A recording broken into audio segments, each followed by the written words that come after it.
March is a transitional month here in Louisiana. As we move from the colder period in January and February to the milder spring weather in April and May, March is sort of up in the air, but many of us can start planting warm season things as well as cool season things this time of the year. And herbs are a really good example of that. There is a vast selection of herbs at this nursery, and virtually all of them can be planted right now at this time of the year.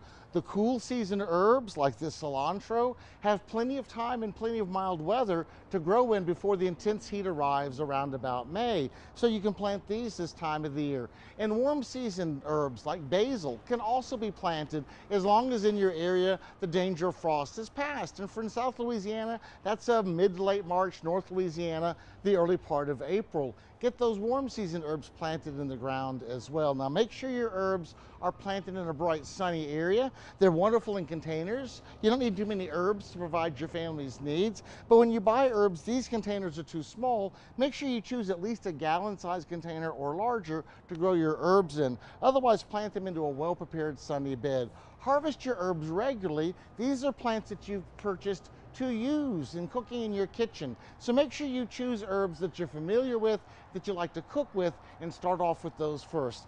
A great time of year to establish an herb garden. Stop by your local nursery or garden center. You should find a great selection of herbs available now.